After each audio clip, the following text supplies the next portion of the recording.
welcome back to another episode of Course of Action. I have an outstanding guest on tonight. He's a former U.S. Marine. He's a current business owner, which we're going to get into. He's a dad extraordinaire, and he's the author of Killing Chaos: How Veterans Can Win the War They Didn't Even Know They Were Fighting. His name is Matt Stack, and we're welcoming him on right now. Matt, how are you doing, man? Jeff, good to see you, man. I'm doing great, man. You'll see. I was making a joke. This is my home office, which is also my bedroom because we had twin babies, Oh, and wow. they took over my office. So Oh, this yeah. is you're here. Welcome. Nice. Well, yeah, I got four kids of my own. My oldest son is in the Air Force now and he's deployed, but we have No. three in the house. So I know what it's like to get, overwhelmed by children and just go, I don't have any space anymore. What's going on? Yes, if you're screaming in the back, they're totally fine. They're good. Yeah, good. Thanks for having me, man. It's good to be here. Of course, man. I'm looking forward to talking about some new business adventures you're going on, how you got into writing, and of course, Killing Chaos, and this awesome book that you wrote, and getting into a little bit more about Matt Stack. Well, first off, let's start. Let's talk about you, former Marine. Where'd you grow up? How'd you get into Marine Corps? Yeah, quick lowdown. Born and raised in Miami, Florida. Went was down there till parents were divorced, so lived with my mom and my stepdad for a lot of my childhood there, and then moved to Tennessee for like a year, and then left them to go live with my dad in North Carolina. Finish out schooling there. Small town in North Carolina. In fact, so small town, great place to grow up. And I remember when it came time to join the military, I wasn't sure what I wanted to do at that time. I think I was just a young punk, just like to smoke weed and party and have fun. And I was like, hey, I just want to travel around and have fun. And I was like, oh yeah, the Marine Corps, that'll be. They'll let me travel. Yeah, they'll let me travel.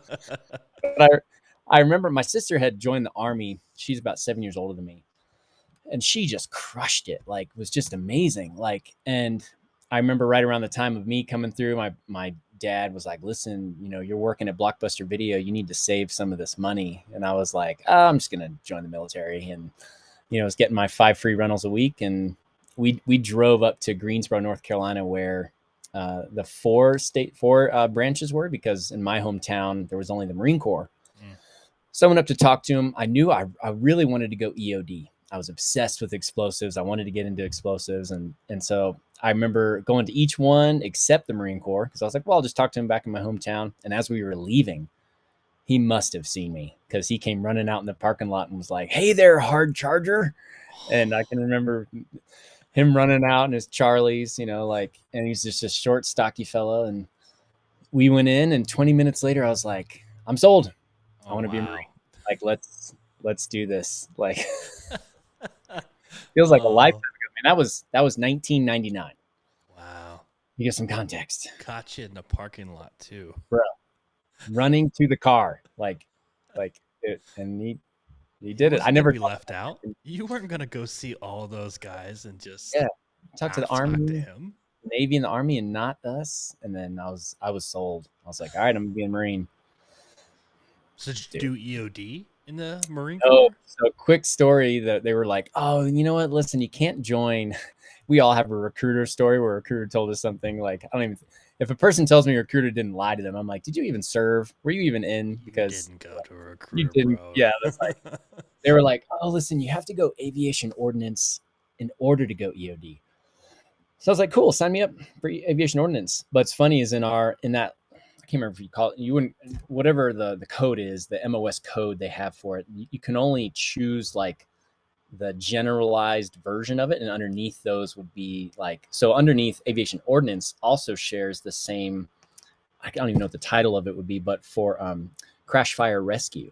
So tons of guys in the Marines who wanted to be firemen and wanted to be crash fire rescue ended up in ordnance. And then tons of guys who wanted to be ordnance ended up in crash fire rescue. Oh, wow. So I was just happened to be fortunate to get an ordnance, but they were like, oh, just when you get to your school, just tell them you want to go EOD. And I was like, yeah, no problem. So I can remember being like barely out of boot camp, like going to one of my first schools, like, hey, my recruiter told me I need to tell you that I want to go EOD. And they just looked at me like, bro, talk to us in 4 years. And I was like, oh. But I ended up loving it. I loved ordnance. It was a blast, man. So I was fortunate, unlike some Wow. other ones. Yeah. Yeah, when I went into the Air Force, my brother-in-law was on active duty at the time, and he was a crew chief on Yeah. F-16s, A-10s, and all that. And he was like, "Dude, let me tell you some advice." He's like, "Don't go open general, don't go be a cop, and don't go be in CE, because CE they're gonna tell you, oh, you get to fix buildings and build construction and all that stuff." And he's like, "You're gonna be out in the middle of Afghanistan, paving a highway with Yes. a flak vest on and a shovel." And he's like, just listen to me. So I went into logistics and I loved it. It worked well with my business degree and all that. But, Yeah. you know, I'm glad he told me that because I just would have been like, hey, what's the flavor of the day? What's cool? What's good? What will transfer? And I'll go for it. And a recruiter would have had me hook, line, and sinker probably. So, you Oh know, man. Yes. And it's crazy. Everyone comes in with their parents, but our parents don't know. They don't know yeah. what like they're trained to say something, and I know they're not trying to be shady, but I mean they got quotas to fill, they got stuff to fill. Like They got a job to do, man. They don't. They got stuff a to do. Like, commander breathing down their neck, wanting. I can't imagine trying to recruit like in today's culture, where kids are growing up with a screen in front of their face, from the minute they exit the wound and and all this, and trying to recruit and say, hey, come join the military and fight for your country when they're busy on YouTube and TikTok and all that. Like, how do you recruit in that day's age? I can't imagine. I know. In fact, even the culture today, it blows my mind. Like because I mean the culture island, like we loved America. It's the greatest country on the planet, and me and my friends, we still believe that. Like where I teach my kids that. I was just telling my Yeah, son that the other day. Like America's the greatest country on the planet. yeah, But I would have never thought in a million years you'd have even a generation coming up um, that wouldn't love their country. But like I'm a hardcore Christian man, like and I can tell you something that encourages me is to think about like everything going on with the country and the culture and all that jazz, is to think about like in those times how many times God called out the right people to fight hmm against that stuff. God, there was constantly like conversations God was having with people to pull back. So as much as I can think that things are taking over, there is still people like you and I who are like, no, this is the greatest freaking country ever, and I'll bleed for her. Like and so it's encouraging. I go back and forth, like having to tell myself. Sorry, total tangent, but yeah. yes, No, I agree. I was listening to Joe Rogan's podcast today, and he had a really interesting guy on who is he's like a social economics developer. He had a weird title, and he was talking about him and Joe were going back and forth on economies and the abilities of certain economies, and they were talking about Russia and China, and he was blowing Joe Rogan's mind and blowing my mind too as I'm listening to it. And I'm like, this guy, how does he know so much? And like, he was actually saying, and at one point in time he said it, he's like, here in the United States, we don't have it bad. We don't have a food problem. If the rest of the world went to heck right now, we're the biggest producer of food, the biggest exporter of energy. He's like, we're the biggest of this, the biggest of that. Russia can't do that. They don't even have improved roads going out to, the east of Moscow. Like, he was just totally low, throwing it down. He was like, we don't have it bad here. People need to stop complaining. And I was like, man, that hit me hard to make me think true. like, we think China is this huge, massive superpower, but like they don't have good farmland there. They don't have this and that. They don't have natural immunity from COVID because they, they oppress their people to try to keep it out of the inner cities and all that. Like, he was just throwing down all this knowledge, and I was like, man, we do not have it bad here. We are one heck of a country. People gotta stop complaining. And never mind the fact that name me a time in history that you had a military as powerful as ours that didn't Yeah, just absolutely start world wars to dominate and take over and spread versus like democratizing a nation or freeing them from tyranny and then being like, hey, here's your country back. Like just doesn't happen in the course of history. Like you're oh gonna yeah, have to be like, we're awesome, we should go take over, just go take over them and them. exactly. And then America's like, oh yeah, cool, we won, all right, cool, here's your country back. Like it's amazing. I Yeah, love America. Although I will say this, like in terms of statistics, people always try to throw the opposing statistics of why America's bad. I'm like, you know what? Like, even if you were right on there, I would say, you know why America's the best country? Because she's my country.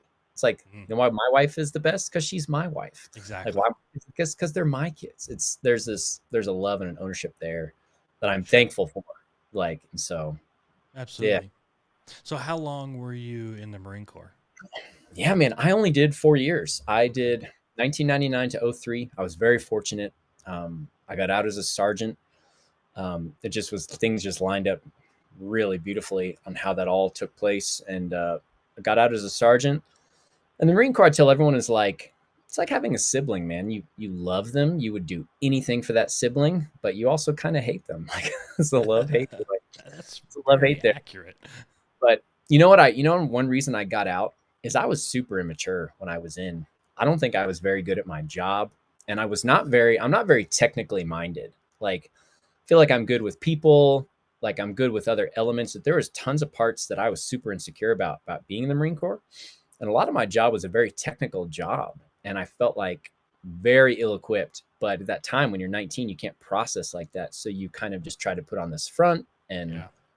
navigate. But I could tell like I was reaching the peak of what my capabilities were, and I felt like had I stayed, it would have just been downhill. Like I mean, I couldn't ride on coasting anymore. It was like there were elements of like when you start stepping into leadership, you need to know your elements, and there was so much that I didn't understand and didn't know. My brain just didn't operate that way, and I was surrounded by guys who were better than me and smarter than me and knew stuff. And I think early on in my Marine Corps career, something that helped me was early on. I can remember being like guys just wouldn't listen to me, and I remember I was just trying to like puff up my chest and be something, and seeing other people and try to like, this is what I think I need to be for people to listen. Then eventually I kind of hit this point where I'm like, you know what, I'm just going to be me. Like, and I think people can sniff out authenticity real quick. Yeah. Like, Agreed. and so even if you like, so to this day, like it's funny, like I'll meet people, be like, hey man, do you want a beer? Be like, nah, I don't like beer. Like now you got a wine, you got something cocktail, like I'll drink it all day long. Like, oh, do you want to watch football? Nah, I don't watch football. But you want to play some PlayStation, get some Mario Kart? Like I'm down. Like Yeah. so learning to just be comfortable in my leadership and who I am, and the way I would like to be led, man, that was a game changer early on. But that didn't still account for all the things that I didn't know. And I was like, man, I'm going to get found out real quick. I'm gonna get exposed. I don't know what I'm talking about. Yeah, like especially when 9/11 hit, and now Mm. we're going to Kuwait and we're building ordnance, and now I'm like certified, and now I got to like start to like really know my stuff on what we're building, and I felt so overwhelmed, but I loved it, man. Ordnance was a great place. I still talk to some of those guys. That's awesome. Yeah, I still talk to a few people that I was in, and I was in for 12 years. And I was an instructor at my schoolhouse at one point in time. And so I have several hundred students that, I saw go through in 4.5 years, both Army and Air Force. And, Yeah, I still stay in touch with some of them through Facebook, and I get to see all the awesome stuff that they're doing. And they pass me up in rank, and they're winning these yeah, awards, and they're growing their families. I'm like, this is maybe the most rewarding part about being in the military was the brotherhood and the people and the connections, and we made lifelong friends, and I think that's incredible. bro. I was at the airport a couple years back, and I saw a guy, he's a Marine. So obviously, I just got to talking with him. We were waiting to go in. I was like, "Oh, where you at?" Like, oh, I'm in San Diego. Oh, what do you do? I'm ordnance. No way. I Nice. was ordnance. Like, where are you at? He's like, oh, like Mal 16. I'm like, bro, I was right down the street, Mal 16, because like, I was at the Mal's right next door. Like, and so we were talking, and then I was like, who runs it over there? And he was like, I can't remember the rank, but he was like, oh, Mendenhall. And I was like, what name did you just what name did you just see? I was like, you mean you're not talking about 17-year-old PFC Mendenhall that was with me in Japan? Like it was like my brain just couldn't process Yeah. that the dude I had left when he was like 18 or 19 was now running the whole ordnance shop. Like obviously it'd been 20 Right. years. I was Isn't that like, crazy? blew my mind. Small Like, world. Yeah. Small yeah, small world. So what did you do when you got out of the Marine Corps? What was that next phase in life? So, quick story, I got invited when I was in San Diego. I got invited to a network marketing event, and I didn't even know what network marketing was. I just was like, hey, let's come to this thing. I got invited to this thing, and basically I'm sitting in this thing of like where we are going to get all our friends invited into this thing, and we're going to start this business. It's just this big old MLM pyramid scheme of doing this stuff. And I was like, this is the greatest idea ever. Like, we're going to become millionaires and blah, blah, blah. So I can remember when I was getting out of the Marine Corps, one of the classes you get taught by is a guy who teaches you how to collect unemployment in 2 different states. True What? story. Wow. It's like how to skirt the system, how to collect unemployment. Every Marine, at least in my duty station, was getting that class getting out. And so I can remember like collecting unemployment, trying to like get this network marketing thing off, and I was drowning so fast. And then the head dude who ran it ended up eventually in prison. And we were like, all right, Oh wow. Maybe maybe this this is isn't not the legit. best. Yeah. Yeah, maybe this is not the best thing. So I remember like waiting tables. I got a job waiting tables. Eventually the stuff from there ended up helping me get into sales. So I ended up in like a lot of sales jobs and different stuff. But a lot of that led to Killing Chaos. But before that, I got invited to a church in San Diego, and that's where everything changed for me. I'd never been to a church like that. I grew up Catholic, man, so I was like I believed in God, but just was like check the box. Hmm. But I got invited to this church, and I'd never seen anything like it, man. It was like the best group of people I could ever be around, as far as like they were strong and confident, and they had great marriages, and life was going well for them, and wasn't just like all this rhetoric or preconceived notions you feel about Christians. I remember just like diving in there, and I ended up closer to those people in that church. I stayed there for almost 15 years. My wife Wow. my wife and I met in that church. We ended up becoming leaders in that church. It started from like a church plant in an elementary school to like 7 campuses now. It's one of the biggest churches in San Diego. And that That's became my incredible. home. And I ended up being closer with them, like in each other's weddings. I still went back to San Diego a couple months back and got to see them. Like, it changed my life. Like, so then that led to kind of like me interning at the church. But I had a really hard time transitioning when I was out. I think I felt like it was like almost like being back in the military, where there was so many things that I didn't understand, but I was watching so many people be better than me at everything. I was like, man, there's the slow boat to China. I feel like I'm swimming behind the boat, like trying to catch up to the boat, the slow boat. So I can remember just like trying to navigate that of like, why am I bad with money? Why am I bad at jobs? Why am I bad at this? Why am I bad at relationships? Why is everything just not working out? And when I was an intern, they had us read a book called Ordering Your Private World. And that book wrecked me.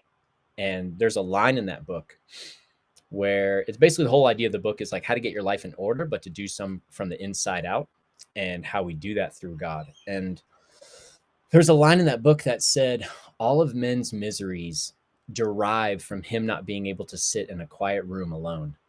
Mm. And man, I when I read that, I was like, it wrecked me. Yeah. Like, all of his miseries derive from him not being able to sit in a quiet room alone, because I couldn't sit in a quiet room alone. And I hadn't gone through combat. Like, part of me always wished I had, and the other part of me always was thankful I didn't. Hmm. And but there was this element where I just constantly was messing things up in my life. And then um basically I ended up getting a sales job working with this other guy who was a Marine. And he was telling me how one day he was going to leave his fiance. He's like, hey, I'm thinking of breaking. He had a great fiance, great, solid lady. Like, I mean, what you'd want in a fiance. And he was going to break up with her and get back with his crazy ex, because the sex was great and there was a very passionate relationship, and just that desire was there. And I remember getting so angry at him. I was like cussing at him and like, how brainwashed you are and blah, blah, blah. And then later I realized how much I was projecting onto him. Yeah. And I felt like I always give credit to like God and the Holy Spirit, like just unraveling this whole thing in my life of understanding how the military. So I don't know if we were transitioning to the book, if I'm jumping ahead No, go of, for it. but basically the whole premise of the book was what came up was I realized the Marine Corps And then come to find out the other branches teach us to love chaos. So from Mhm. the moment we're in boot camp, it's chaos 24/7.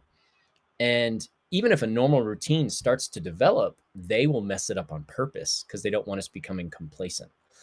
Now, they do that so that way, if we go to war, we can function. Like if rounds are going off and mortars and explosions and people are dying, like we can still get the job done. I can still accomplish the mission. Problem with that, though, is they don't tell you that when you get out, you'll be so used to that life of chaos that you will subconsciously create it in your life. Right. So what happens is you start to get into a normal relationship with a girl, and part of you is like, man, something's wrong. Like It's too something's good. wrong. It's too It's too calm. good.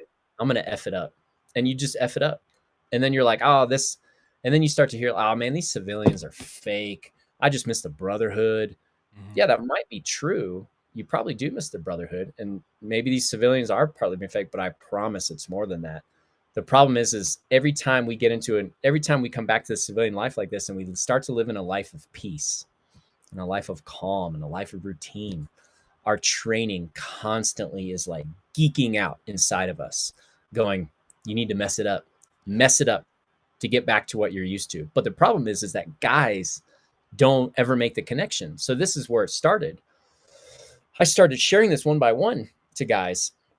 Hey man, I don't know if you felt this way, but this is what happened to me in the chaos, blah, blah, blah, blah. And I would watch their faces just like collapse in front of me. Like I just took a look into their life for the last 5 years. Yeah. And the problem was they think that's how they're wired. They're like, hey, this is just how I am. I don't like these things. No, that's not how you're wired. Right. You you've just been conditioned to think like that, and now you can't make the distinction. And so I just started sharing this one by one with guys over the years until I ended up at a conference here in Colorado Springs, where I now live, but I wasn't at the time. I was just at a conference from my old job. And I met this old master sergeant. He came up to me at my table, and it was a veterans conference, like at a church. And I was working like, and so I was selling Bible software, bro. I was like literally a traveling Bible salesman, if there is such a thing. It was like we're like baby pigeons, man. Like they're out there, but never seen one before. Have you ever seen a baby pigeon? I I've never don't seen. think I No one, have. no one has. They don't exist, man. It's like someone said that to me once, and I was like, I can't stop thinking about that. Anyways, so I was at this conference. This master sergeant comes up, and I tell him about the chaos thing, and his wife is with me, and immediately she just starts bawling, and she goes, "He's been doing what you just said for 25 years after he got out." And I was like, dude. And then I told it to the military pastor there. His face dropped. He walks away, comes back hours later, wrecked. But then that guy said something to me. He goes, "Man, I can't stop thinking." Or he said the one phrase goes, "I can't stop thinking about what you said." And then that master sergeant was like, "Listen, man, what you said to me was a revelation. But now what?" Like, and for the longest time, I thought if I went around and told guys about the trigger, hey man, there's this trigger. If you feel like ruining your life, don't. But I realized that wasn't enough, because Mhm. here was a guy who was like, well, now what do I freaking do? Like, now that I've got this thing that I just want to F up my life all the time. And I was like, dang, you're right. And so that's when I was like, all right, I'm gonna write this book. And that was the time that I was planning on launching Gobi. Gobi had just hit the app stores. I was ready to like start running with this thing. And I was like, all right. And I put Gobi on hold and I wrote Killing Chaos.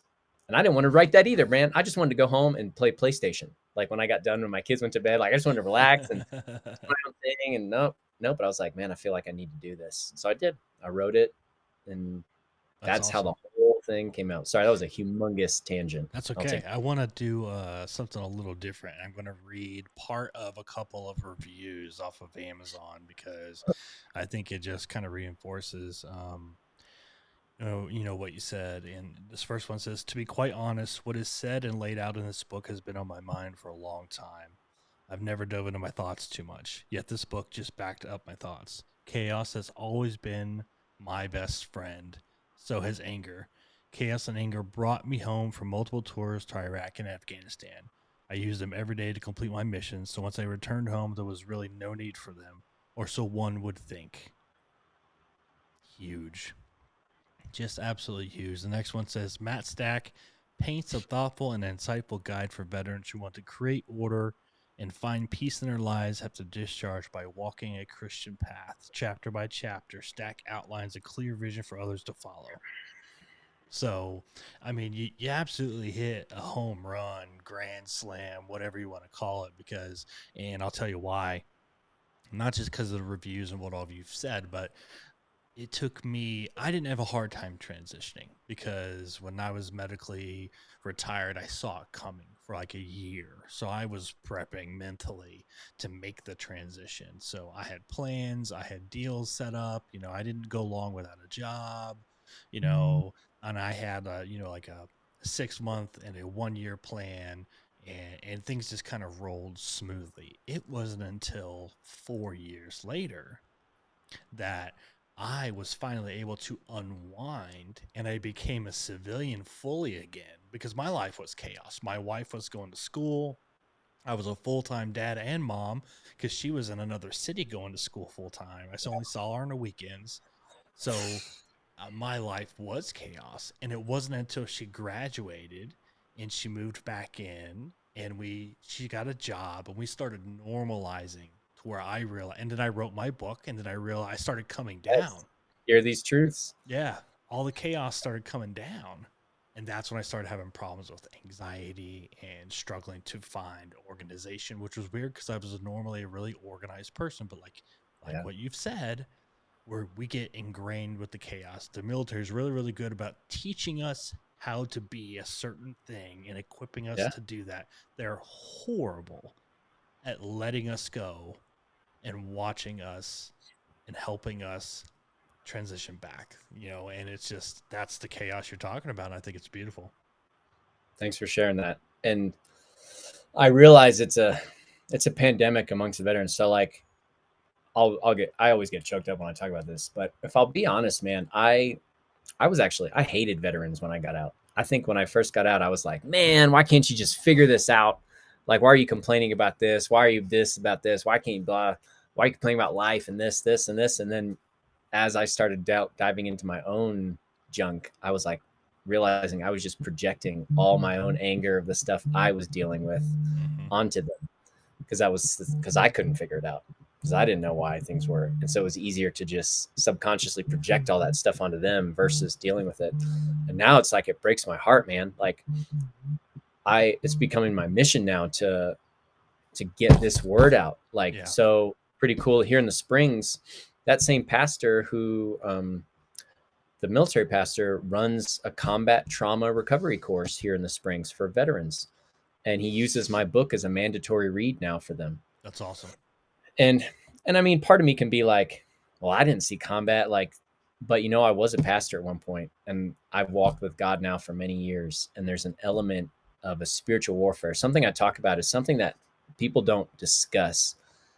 Is like, let's say, I mentioned this the other day on the From the Ashes radio when they were talking about like when veterans, like, if let's say a guy goes overseas, guy or girl, anyone, and they kill someone, or let's say a guy's in a platoon and a child is coming at them. You just shot that child to protect your unit. Very real situation. And I knew someone who dealt with something in that line. That is a physical door that is now having to be dealt with, a mental door, but now there's a very real spiritual door, a tormenting type of thing that will visit a person. And now we start to get into like the real world. You talk about like God and demons and the devil and everything. Like, there's a real demonic thing that can attack someone and torment their mind, torment their thoughts. Mm-hmm. And that is something, I'll tell you what, I wasn't sure about this whole God thing, but I can tell you, when I saw my first real exorcism and my first real miracle, like from my friend who we like, what real miracle, I was like, oh shoot, this is like a real thing. Like, Mm-hmm. that's where my faith started to really question things and to dive things. But so with the book and people using it, that's become a big thing. And now it inspired me. So at my church, we're actually running a combat trauma recovery course in the beginning of February for our vets in there. That same Awesome. course, same thing. I'm going to help co-lead that because they need to know, man. It's like you said, the military has done an awful job. And I can't Yeah. blame them though. I can't blame them. They are a war machine. They Yeah. function for one purpose, Yep. and that is for war. And I get it. I I can't fault them for that, because even in the Marine Corps, what's our saying? Like, if the Marine Corps wanted you to have a wife, we would have given you one. Like, Yeah. we would have issued one. It's We would have horrible. issued it to you. Yeah. Yeah.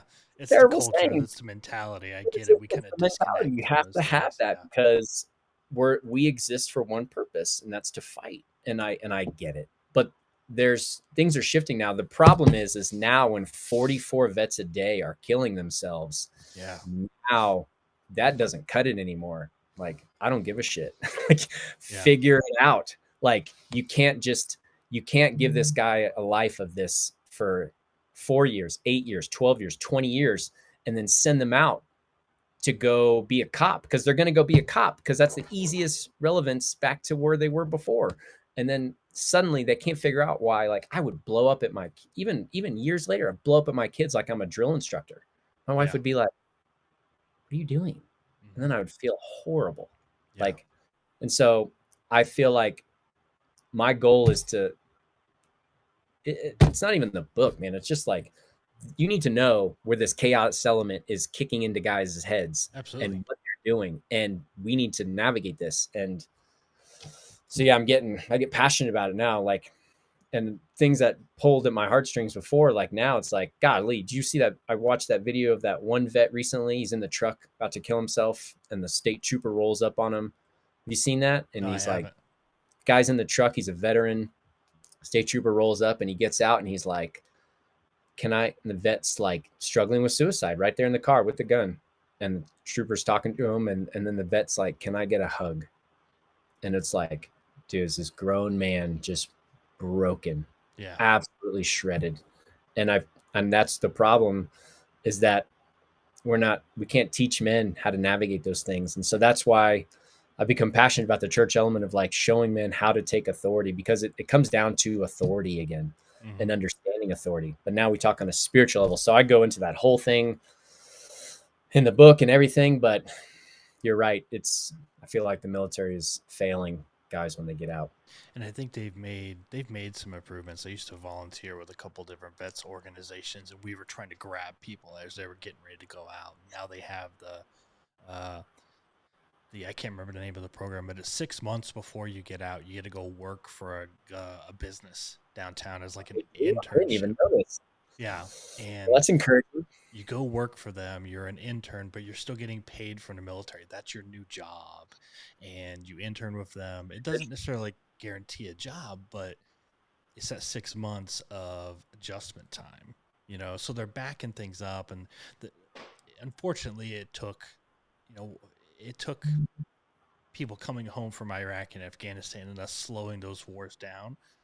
By the time the Pentagon realized, oh, this isn't going as well as we thought, and it's like, listen, if you're willing to tell us what to wear, where to go, when to do it, oh, you have to pay for this, you have to have life insurance, you have to have this, and you have to have that, but you're not willing to tell us what to do when we say, I'm leaving or I want to leave, that's the point in time where you grab us and say, well, until you're out the door, you're going to do as we say, and you're going to do X, Y, and Z, and you're going to go get a job. You're going to go do this. You're going to go talk to people.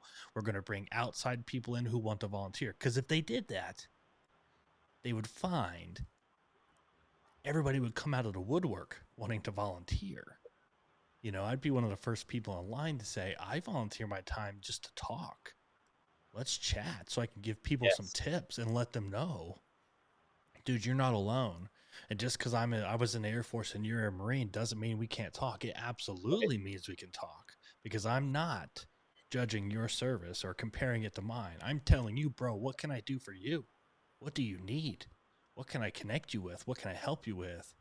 And that's what I want to do. I don't care how long you were in, how many deployments you went on. I want to know what you need right now that I can help you out with, because I've been through it and I know people have been through it. And I think that's huge. And I told somebody a while back, I said, nobody helps veterans out more than veterans. Do not be afraid to send somebody a DM on any social media platform. Send them an email. It's The true. real ones will get back to you. You know, And you know what they don't be need when they're afraid. out is a community. They need another Yeah. brother, and they need to look at strong men that they can look up to again. Like, that's what they need when they get out. Like, because Otherwise, they'll just look at everyone like if they go into a world where everyone just appears weak-minded, weak, like not confident, not, Yeah. you know, like it's like, well, it's like they build a wall around themselves. Yeah, And you look at the civilian world and go, "What are you clowns doing?" And then you look at your veteran brothers and sisters and go, "What are you clowns doing?" And then you just don't realize like what you're looking at. Like you need to go over here and be a civilian, but you see all your veteran brothers and sisters over here, and you wonder what the heck they're doing, or why some of them are complaining, like you said earlier, or why some of them are finding success, and you just kind of go, "What direction to go, and what the heck do I do?" And it's a hard question to answer, whether it's right when you get out or 4 years later, like was it with me. I yeah, struggled to find out, like, I had a mission, I had a purpose from the time I got out to the time my wife graduated school. But once she started working, I was like, well, what are we what, doing? And she's like, what do you mean, what are you doing? I'm starting my career. What are you doing? I don't know. yeah. I guess I'm going to write a I need book. someone to tell me Yeah. what to do. Can someone Yeah. tell me I'm like what? working. I guess I'm going to write a book. But I worked a job for the 17 years we were married up until that point. I worked a job in the Air Force and in the government to take care of the family. I didn't have a career, so to speak. I did what I had to do. So when that was over, that was my time to transition. And that's when I struggled. That's when the VA, luckily, I had a really good VA, and they stepped in and were like, have you ever talked about anxiety and depression? I was like, no. And they're like, you should. Let's go talk to someone. And I had a great counselor, great, therapy. And that's when they turned me on, and I was like, oh my God, I can't believe I am chaos. And that's when the world changed for me. Bro? And how many guys are dealing with that now, but have no one has ever told them the connection? Oh yeah. Like you're not wired that way. Hmm. You just think you are. Like Yeah. and let me show you some other things. And then they're just at least they can navigate. Man, and I am super jealous, by the way. I was looking up your book and I was like, 266 pages. Mine's 66 if you're lucky, if you count the Oh table of contents and everything. I'm like, geez, like, although I do have a good wife. My wife is a supportive, amazing, challenging woman. We celebrate 11 years. She goes, I published it. And I was like, babe, listen, if you don't read if you watch another crazy YouTube video and don't read my book, I'm going to be so pissed. And so she sat down and read my book, but then she was like, I can tell you wanted to just finish the book. Your last chapter is kind of just short. And I yeah. can, she was like, I got to the end. And so I was like, yeah, you're probably right. I think I was just trying to be like, all right, got to finish this thing. I got to get this. Cause at that time that pastor hit me up. He was like, man, I need this book like now. And I was like, are you kidding? Like, I've never wrote a book before. So I just sit down and put some headphones on and kids go to sleep and just write what I would think would help. And you Yeah. wrote, it's like it becomes consuming. Yeah. Like, I had topics. And that's why I broke up the chapters the way I eventually did. Was I just had topics I wanted to talk about, and I just said when I'm done talking about that topic, that's the chapter. And then I eventually wove it all together into big, the leadership algorithms that I talk about in there. But yeah, like leaving it off, and I made it over 200 pages because my publisher was like, "Hey, you've got to make it can't be short. Short is yeah, for stories or whatever. It's got to be longer than this." I was like, "Well, how many? How many are we talking about?" He's like, "Don't give yeah. it What to are me you if you going don't to talk have 55 to 60,000 words." And I was like, "Okay." And at the time, I had like 50,000 words, and I was reviewing it, and I trashed like 35,000 of it. And I just started reworking and building stuff, and I just went crazy. And I downloaded an app called Otter, and I would just sit in my office in our house at the time, and I would just talk out loud to this app, That's the and way to do it transcribed it, and then I would put it in Word, and then I just write it up. And that's what helped me, because sitting there in front of the computer going, okay, I'm going to talk about, this. And I'd just be like, I know I have it, but I can't force it. So when I got that app, it changed the game for me. But yeah, that's why I got so long, because then I got long winded, and then I started talking about whatever, and I ignored word count, and I just started writing. And next thing I knew, I was like, ooh, it's getting a little lengthy. this is yeah, which is a positive problem. Me, on the other hand, I'm Yeah. like, man, I need to beef this thing up a little bit more. Then my wife's like, no, it's good. Like, military Sometimes guys are short and just sweet, though, is short, perfect. sweet, like good, like get in there, get in, get out. Like, Yeah, so the best it's leadership book I ever read was called "I Have the Watch" by, I can't remember the name of him, former submarine captain, I, and I have the watch, and it was like 95 pages. Quick leadership, former submarine captain, and it just poof, it blew through. But it was like every single page was just nothing but truth. yeah, 116 pages. Yeah, it's quick, That's awesome. I got to look into this. but it was the best leadership book I've ever read. And I read that before I wrote my book, and I was like, man, how did he do this so short and sweet? Because I can't stop talking about stuff. But it was like, I know I'm not trying to be him, but that was just, it was just perfect at the time. So I was like, I think the length needs to be what the length is, you Yes, know? that's what she said. I couldn't. You don't get many opportunities. I couldn't help it, man. That was his. Okay, fair enough. So So let's shift a little bit. We talked about yes, Killing Chaos, fantastic book. Everybody's going to go out and order a copy of it on Amazon right now. But let's talk about, was it Gobi, the new yeah, business venture that you our new business. delayed to write the book? Let's talk about Gobi. Yeah. So as we kind of wind down, out the quickest summary is back in 2020.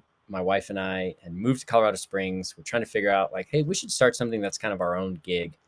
And my wife was like, what? We were looking up trends and where they were going, and health and wellness was obviously a big one. And at the time, you couldn't even find a mountain bike. So that was like the time like gear was gone, like the lockdowns, people were scooping up stuff.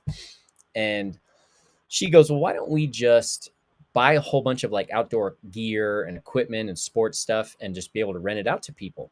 And then that's when it hit me, because I've always loved these humongous companies that have just taken off. Like you look at the Airbnbs Mhm. and you look at the Facebooks and you look at Turo and you look at Uber, and they're just creating these community fueled platforms that Right. are just going nuts. So I was like, we should do the same thing with outdoor gear. So I started looking up to be like, hey, does this already exist? Why hasn't it worked? Blah, blah, blah. And then we ended up running with it. So came up with the name Gobi. I've never told anyone really how we came up with the name, but I was literally like coming up with trying to come up with these names. And I just said to myself, like, I pictured a conversation in my brain of someone be like trying to find a snowboard. And then someone said, well, do you have, and literally in just in my brain, they said, do you have Gobi? Like just as, and it was just the word that stuck as like a short, sweet, memorable word, Yeah. which ended up having a nice little corny play on words later of go be a hiker, go be a skier. That's So we perfect. built out, yeah, we built out Gobi. So I paid a development team, all funded it.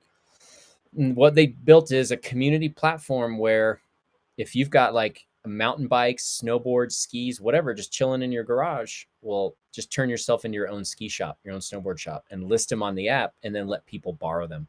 And so basically that was the idea. We had an official launch this past weekend.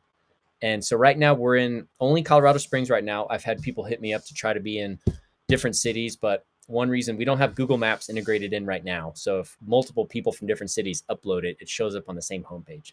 But also I wanted to show proof of concept here in the Springs. And while we run the beta of people locally, I can really offer my availability to them to reach out to me, to talk to me personally of issues they're running into on the app so I can tweak them, get them Yeah. fixed. Keep it It just small kind of until you. keep it small going, because and we've built in security measures in place. Like we have an ID verification system in place before a person rents an item. We have a whole merchant processing system that makes them create an account that goes by federal guidelines. So we have a damage clause in place. So we've built, hired a law firm to write all that. So if a person went to gobi.app, that's our shindig. And so now here in the Springs, we're on this mission to find what I call the core 100. It's 100 people who have gear chilling in their garage, who are just like, yeah, I when my wife and I in 2016 we lost everything. I I had run for city council. We lost the election. We lost our home. We lost everything. Basically like homeless with the kid living with friends. It was like that type. And then God restored everything. Bought our home in Colorado Springs. Moved out so we can understand. I remember thankful at that time Uber driving. Like that was my method of like being able to earn some money of like just from what I had available to me. So that's what I'm hoping for, is empowering the community here to be like, hey, what you have available, you can start to earn a little bit of. Because let's be honest, man, I like look at I can't even go to Costco and buy eggs. Like I can't go. Luckily, we have chickens, thank the Lord. Mhm. But like with inflation, with prices, like people are navigating everything. So it's like, hey, if I can give them away, they can earn more money. So Gobi was born. Like we're in the initial stages of it, but it's massively, it's exciting. It's really exciting. We just did an interview today with local news. Like it's growing. So I feel like I'm wearing like so many hats, man. I'm like, oh yeah, like the book hat and the Gobi hat and this but it's fun. The real me wants to do nothing and just go sit downstairs and Amen. chill and do Yes. nothing. But That's what I I want feel to like, do. yes, I can't. Like I got Ghost of Tsushima waiting for me on the PlayStation and everything. And so now I'm like, nope, there's stuff to do. Yeah. Well, Like, that's awesome, man. That's cool. We lived in Colorado Springs for a few years. I worked at Space Command there at Peterson. I don't know if I And knew that. yeah, No way. So you worked at Peterson. yeah, I worked there for like a little over a year and a half. And then my wife got a new job and we moved back to Oklahoma where I'm from. But yeah, what a great place to launch an app like that because, it's just an outdoor mecca right there Yes, it by the is. Front Range, from southern Colorado Springs all the way to the north of Denver. It's just adventure, It so is. perfect place to launch it. I couldn't think of a better place to really do that because, man, we went and did all kinds of stuff. Went and saw Seven Falls, went down into the mountains and drove around, Yes.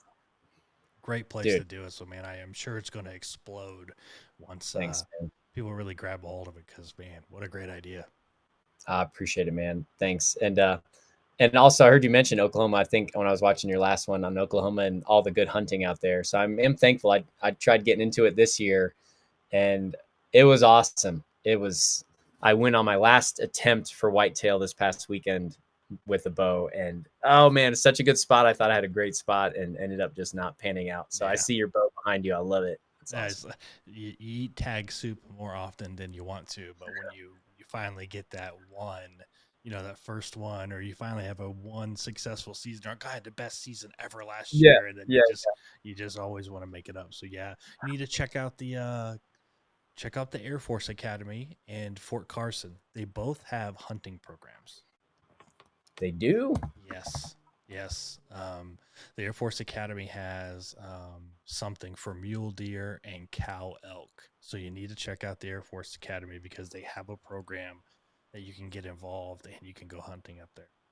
Shut up. Yep. No way. What was the other Yeah, one you said? Air it's Force Academy and Fort Carson down there in the south. And I've seen some dude, mule deer on the academy grounds that I'd pay $1 million to go after.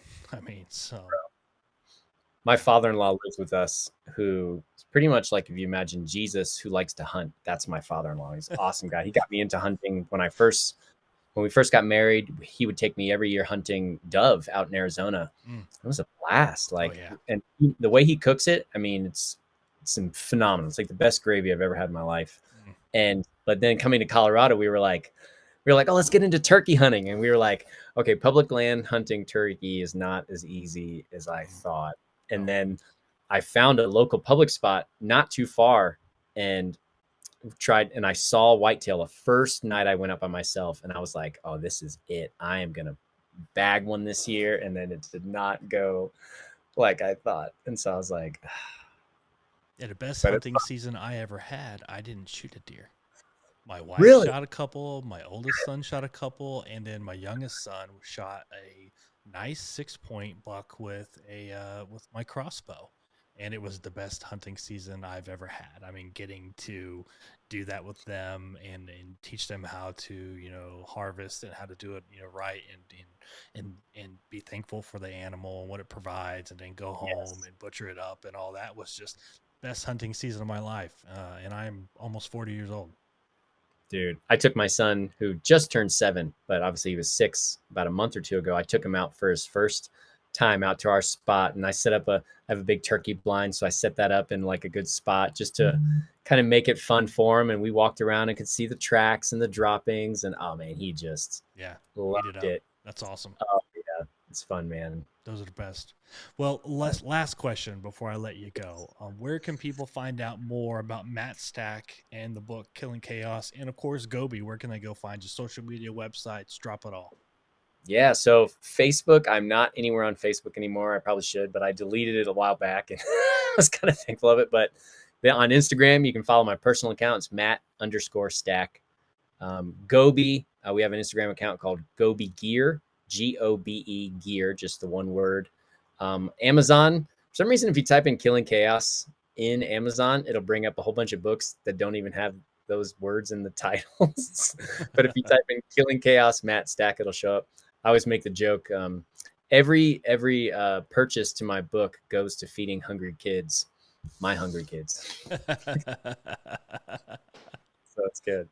I Someone love said it. that. I heard it say those years ago, and I was like, "That's genius!" Like, so mostly just Instagram and the book on Amazon. I publish it through Amazon, which has worked out really nicely. And yeah, that's been the veteran course coming up. That's probably what I would probably leave my last thoughts is what you said is like reach out like that. I can't stress that enough. I went to lunch with a guy I met here in the Springs. My mother-in-law met him, and we go to lunch. He's a Marine vet and he wants to write a book also. We go to lunch and I was like, I'm just going to buy him lunch. We'll hang out. Had no idea he was dealing with suicide. Mm, Like sitting there just at lunch. Like saving a life. Yeah. I thought we were just going to be like talking about a book or this, and this. Had no idea everything he's going through. And it's be turned into a whole thing. So yeah, you never know, man, when you're talking with someone, Yeah. like how much you make a difference. Like even just doing this, man, like that. Yeah. So yeah, That's awesome. reach out. Well, there you go. Find Matt Stack on Instagram. Go pick up the book Killing Chaos. And Matt, it was a pleasure. Stay in touch, and I wish you guys the best with Gobi. I think it's awesome, and of course, I'm going to go pick up a copy of the book, and I'm going to tune in as well because I think it's awesome stuff. Thanks, man. Same to you, bro. It was an honor being on here. All Appreciate right, what you do. thanks. Have a go, man.